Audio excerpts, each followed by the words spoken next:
ये संसार क्या है? विश्वात्मा का, परम आत्मा का, परम अस्तित्व का प्रकटीकरण है, प्रकाशक है, व्यंजक है। उसी के प्रकाश से सब चीज़ें प्रकाशित दिखाई दे रही हैं।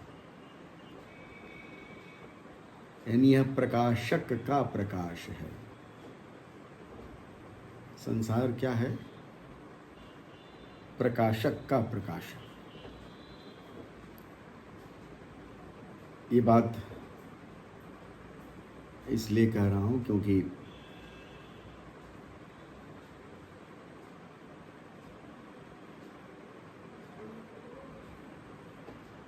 पुरानी कविताओं में, संस्कृत कविताओं में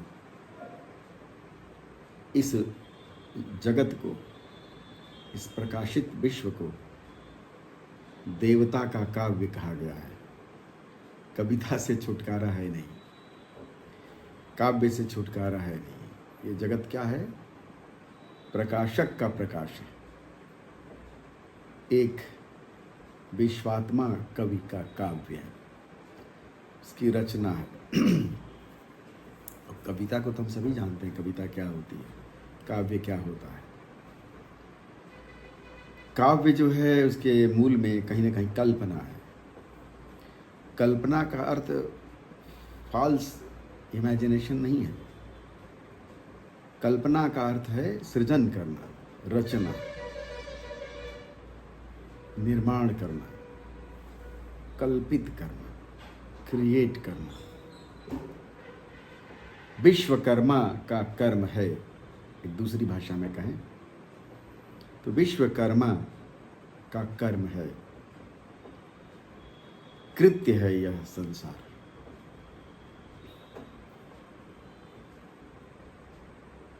तो जो प्रकाशक है, जिसका यह प्रकाश है, जो विश्वकर्मा है, जिसका यह कर्म है, कृत्य है, जिस विश्व देवता या विश्व कवि का यह काव्य है, उस प्रकाशक को हम कैसे जानें? प्रकाश को तो हम देख रहे हैं, यानी प्रकाशित चीज़ों को हम देख रहे हैं। स्वयं प्रकाश को तो हम नहीं देख रहे हैं, प्रकाशित चीज़ों को देख रहे हैं। लेकिन जो प्रकाशित हो रहा है उसी में तो प्रकाश है। जो प्रकाशक है वही तो प्रकाश है, और जिसको प्रकाशित कर रहा है उस प्रकाश से ही प्रकाशित है। तो फिर प्रकाश कहाँ है? प्रकाशक के प्रकाश से जो प्रकाशित हो रहा है उसी को हम देख रहे हैं, उसी को हम देख पा रहे हैं। प्रायः विज्ञान में भी ये बात कही गई है कि हम प्रकाश को नहीं देख सकते, हम प्रकाशित वस्तुओं को देख सकते हैं। जिसको प्रकाश की किरण परावर्तित कर वापस हमें स्पर्श कर रही है, उसी को हम देख रहे हैं, उसके अलावा हम नहीं देख रहे हैं। हम प्रकाशित संसार को, प्रकाशित विश्व को देख रहे हैं। और ये मामला केवल प्रकाशित, जिसको हम फिजिकल लाइट कह रहे हैं, उसी के लिए नहीं। जो संज्ञानात्मक प्रकाश है, कॉग्निटिव लाइट है, यानी जिस जगत को हम समझ रहे हैं, ज्ञान के प्रकाश से जिस जगत को हम समझ रहे हैं, क्या वह ज्ञाता और ज्ञान दो हैं? क्या वह प्रकाशक और प्रकाश दो हैं? या प्रकाशक ही प्रकाश के रूप में प्रकाशित कर रहा है, और प्रकाशित इसीलिए कर रहा है क्योंकि वह स्वयं प्रकाश है। तो स्वयं प्रकाश होकर क्या वो बाहर है, या हमारी ही आत्मा में वह प्रकाशित हो रहा है? यानी हमारी ही चेतना में ज्ञान बनकर उभर रहा है। हमें जो हर चीज़ का ज्ञान हो रहा है, हर चीज़ जो हम समझ पा रहे हैं, अपनी नासमझी को भी समझ रहे हैं, अपनी समझदारी को भी समझ रहे हैं, तो वह किसके प्रकाश से समझ रहे हैं, किसके ज्ञान शक्ति से समझ पा रहे हैं, किसकी ज्ञान शक्ति से? कौन है वह ज्ञानमय, ज्ञान स्वरूप? कौन है वह प्रकाश स्वरूप? वही तो आत्मा है, वही तो जगत की प्रकाशक है। जो प्रकाशक का जो प्रकाश है वही हमारा प्रकाशित स्वरूप है।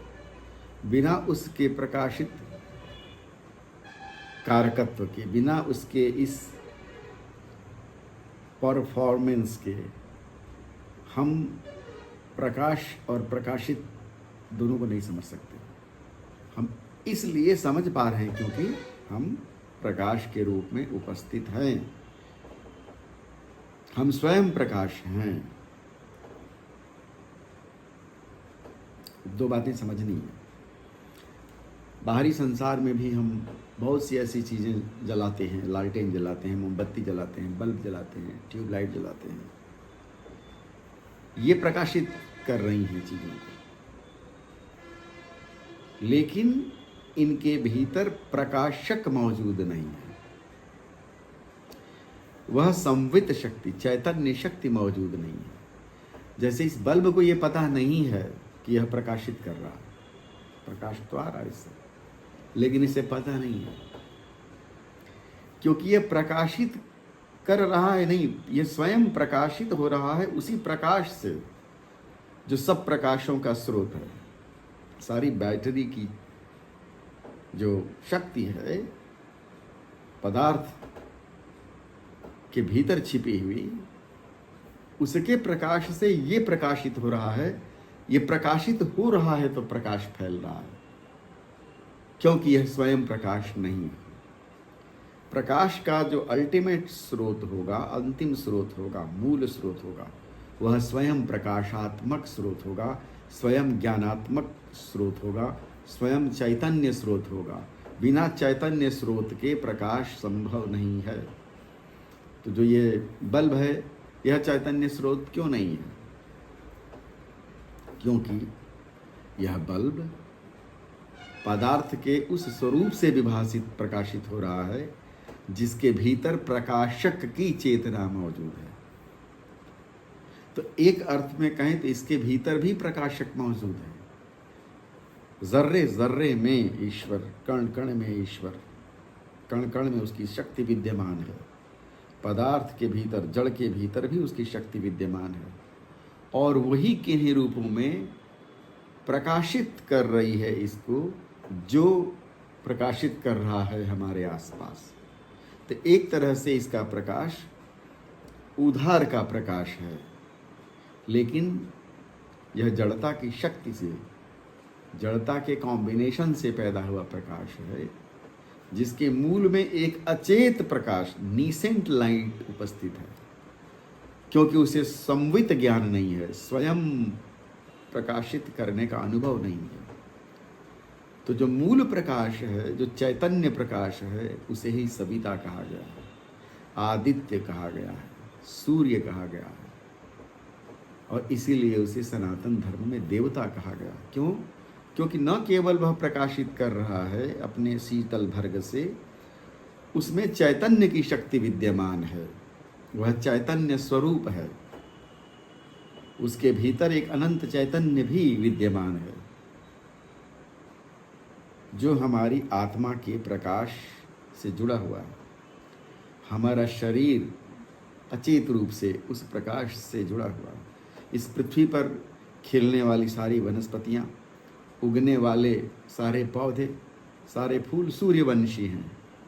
एक अर्थ में सूर्यवंशी। क्यों? क्योंकि सब अपना मुंह सूर्य की ओर करना चाहते हैं। आप इसको प्रयोग करके भी देख सकते हैं।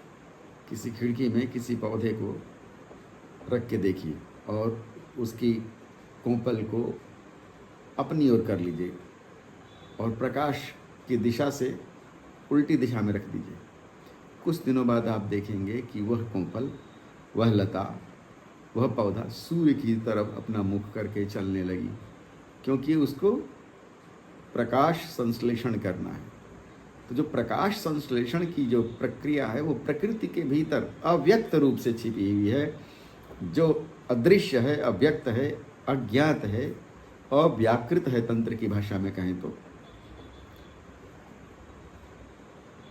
वह सूक्ष्म चैतन्य उसमें विद्यमान है, जो हमारी व्यक्त चेतना से परे है। परा का क्षेत्र है वो, तंत्र ने उसे परा का क्षेत्र कहा है। सारे विज्ञानों का जो स्रोत है और सारे विज्ञानों का जो रहस्य है वो परा के क्षेत्र में है, अपरा के क्षेत्र में नहीं है। अपरा तो प्रत्यक्ष है, प्रत्यक्ष में उसका स्रोत नहीं है, प्रत्यक्ष में केवल परिणाम है, प्रत्यक्ष में सतह के आंदोलन है, इंटरैक्शंस हैं, चेतना का हिलना डुलना है। लेकिन जो नीसेंट स्थिति है, श्री अरविंद ने इग्नोरेंस के भी पहले एक नीसेंट स्थिति की बात बताई है, व्याख्या करके बताया बहुत सुंदर तरीके से, कि पदार्थ या भौतिक कण जो मूलतः तो बना है चेतना के ही कण से, लेकिन वह अज्ञान की स्थिति से भी पूर्वावस्था में है, जिसका नाम अचेतावस्था है, निसेंट स्थिति है। अज्ञानावस्था में नहीं है, अचेतावस्था में है। तो जो ये प्रकाश, भौतिक प्रकाश है, बल्ब का प्रकाश है, कृत्रिम प्रकाश है, सूर्य का भी जो प्रकाश आ रहा है, ये सारा प्रकाश क्या है? ये सारा प्रकाश किसी बड़े प्रकाश स्रोत का हिस्सा है, वहां से विस्फुरित विकिरित होकर के आ रहा है। विकिरण की एक शक्ति है पदार्थ में। चेतना, पदार्थ की एक अवस्था में चेतना प्रकाश बनकर विकीर्ण होती है, जो सबसे हल्की है, इसलिए उसको हम लाइट कहते हैं। भौतिक शास्त्रियों ने बहुत सारी बातें कही हैं प्रकाश को लेकर। प्रकाश एक रहस्यमय तत्व है। Most mysterious in the universe is the phenomena of light. Most mysterious, सबसे रहस्यमय क्या है? अंधेरा नहीं है रहस्यमय, प्रकाश है रहस्यमय। जड़ में विभासित होने वाला ऐसा चकमक चैतन्य कहाँ से प्रकट हो जाता है, जिससे चीजें अपने स्वरूप को दिखलाने लगती हैं, चाहे वो प्रकीर्णात्मक प्रकाश से, चाहे वो संज्ञानात्मक प्रकाश से। इसलिए ज्ञान को प्रकाश स्वरूप कहा गया है, परमेश्वर को, परमात्मा को भी प्रकाश स्वरूप कहा गया है। लेकिन उस प्रकाश को चेतना से अविनाभाव में एक रूप देखा गया है। इसलिए जब सच्चिदानंद शब्द कहा गया तो उसमें प्रकाश के भाव को चित्त में ही जोड़ दिया गया है। जो उसकी समावस्था है, सतत होने की अवस्था है, बोध है, जो सातत्य है, निरंतर्य है, सनातनता जो उसकी है, उस सनातनता में क्या है? एक तो सनातनता स्वयं ही है, जो गुण के रूप में विद्यमान है। फिर जो चित्त शक्ति है, चैतन्य शक्ति है, वह भी प्रकाश रूप में वहां विद्यमान है। वह चेतना की वह अवस्था है जहां चैतन्य तो है, इसीलिए चेतना प्रकाशात्मक होने से सच्चिदानंद में प्रकाश शब्द का अंतर्भाव कर दिया गया है। ये तीन चीजों से मिलकर सच्चिदानंद शब्द बना। एक सत्य, जो सत्य स्वरूप है, सत्य यानी निरंतर, जिसकी सत्ता कभी विखंडित हो ही नहीं सकती, जो कभी समाप्त हो ही नहीं सकता, जो अपने होने का बोध है वो कभी खत्म हो ही नहीं सकता, जो अपना असली स्वरूप है वो कभी खत्म हो ही नहीं सकता। वही आत्म तत्व है जिसका कभी विनाश नहीं हो सकता। न हन्यते, हन्य माने शरीर, शरीर के हन्यमान होने पर भी जो नष्ट नहीं हो सकती वह आत्मा है। यहाँ अनात्मा का कोई तत्व ही नहीं है, अनत्ता का कोई तत्व ही नहीं है। जो भी अपने अंदर प्रविष्ट हो जाएगा वह आत्मा के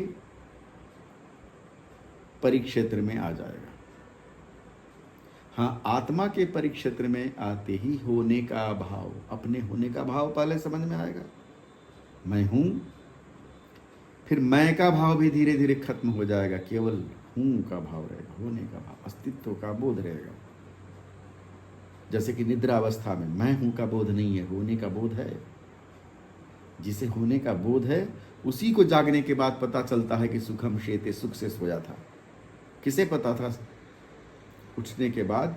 किसको पता चला कि आज बहुत अच्छी नींद आई? किसे पता चला? जब कोई था ही नहीं। जब हम गहरी नींद में थे तो जब कोई था ही नहीं, मैं तो नहीं था, मैं का बोध तो खत्म है वहां पे, क्योंकि मैं का बोध होगा तो नींद ही नहीं आएगी। होने का बोध है, विद्यमानता, अस्तित्व मानता वहां है, जिसे जागने के बाद पता है कि बहुत सुख से सोया, बहुत गहरी नींद आई, और वह तृप्ति और वह फ्रेशनेस उसको समझ में आया। इस पे सोचने की बात है, समझने की बात है। कौन सुख से सोया? जागृत अवस्था में तो हम हैं, जागे हुए हैं, तो जागे हुए अवस्था में तो हम कह सकते हैं कि मैं हूं का बोध है। आंख बंद करके भी अनुभव कर सकते हैं कि मैं हूं, है कि नहीं? आंख बंद करके भी हम अपने होने के बोध का अनुभव कर सकते हैं कि मैं हूं। सारे संसार पर भी हमें डाउट हो कि नहीं है, और आंख बंद कर लेते ही वो नहीं है, क्योंकि प्रकाशित होना बंद हो गया। बाहरी प्रकाश से प्रकाशित होना बंद हो गया, लेकिन संज्ञानात्मक प्रकाश, संज्ञानात्मक उपस्थिति बनी हुई है। आवाज, रेजोनेंस, फ्रैग्रेंस, स्पर्श, देह भाव, ये पता है आंख बंद करने के बाद भी। जगत का पूर्ण रूप से लोप नहीं हुआ, प्रकाशित जगत का लोप हो गया। चक्षुओं से संबंधित जो जगत था, रूपमान जगत था, केवल उसका लोप हो गया। शेष जगत यथावत विद्यमान है। तो जो पंचायामी, पंचेंद्रियों से ग्रहण किया जाने वाला पंचायामी जगत था, उसमें से केवल रूपायामी जगत का लोप हुआ मेरी आंख बंद कर लेने से, और होने का भाव विद्यमान हुआ। यथावत अनुभव हुआ कि मैं हूं। लेकिन मेरे इस होने में जगत का अनुभव भी विद्यमान है आंख बंद करने पर। तब भी अपने होने का आंख खोलने के बाद जो अनुभव है और अपने होने का आंख बंद कर लेने के बाद जो अनुभव, उसमें फर्क है। हमें तब समझ में आता है कि हमारा होना इस प्रकाशित जगत से कुछ भिन्न है, और इसके अभाव में भी हमारा भाव विद्यमान है, बना हुआ है। ये बात समझ में आ रही है कि नहीं? ये बात समझनी है। तो गहरी नींद में जब हम गए, जब हम आंख बंद करके लेटे हुए, तब तो अभी जगत उपस्थित है, 4 आयामों वाला, एक ही आयाम बंद हुआ। लेकिन गहरी नींद में गए जाते ही अब कानों को सुनाई देना बंद हो गया। आंख से तो बंद हो गया था वैसे ही दिखना, अब कानों को सुनाई देना भी बंद हो गया। अब हम किसी चीज़ का रस नहीं ले रहे हैं जीवा से, अब हम किसी चीज़ को सूंघ नहीं रहे हैं। भले ही अगरबत्ती भी जल रही हो, गहरी नींद में पता ही नहीं क्या सुगंध है उसकी। गहरी नींद में आती है क्या सुगंध की खबर? यदि बहुत गहरी नींद होगी तो बहुत जोर की आवाज़ भी पता नहीं चलेगी, और गहरी नींद होगी तो किसी चीज़ की खबर नहीं। और गहरी से गहरी नींद हो, गहरी से गहरी, जो वर्षों बाद कभी आई हो, ऐसी गहरी नींद जहाँ न मन है, न बुद्धि है, न इंद्रियां हैं, न देखने वाली, न ज्ञानात्मक इंद्रियां, न कर्मेंद्रियां अनुभव में आ रही हैं, हाथ कान नाक मुंह वगैरह, और न रूप रस गंध स्पर्श वाली इंद्रियां। ये 5 कर्मेंद्रियां और 5 ज्ञानेंद्रियां, इनका राजा मन, वर्गीकरण के लिए जो शब्दों में बताया गया उसको बता रहा हूं।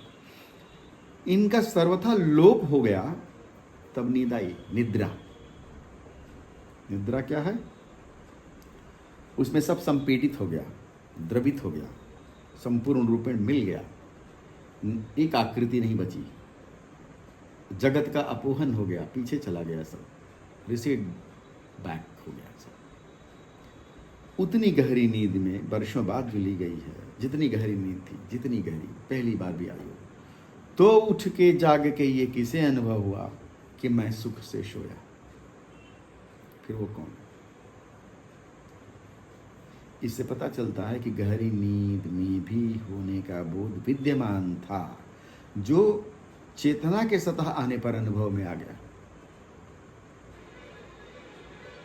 कि मैं उपस्थित था। जो ये उपस्थिति है यही प्रकाशक है, और तमेव भाषा सर्वमिदं विभाति, उसी का प्रकाश सबको प्रकाशित कर रहा है।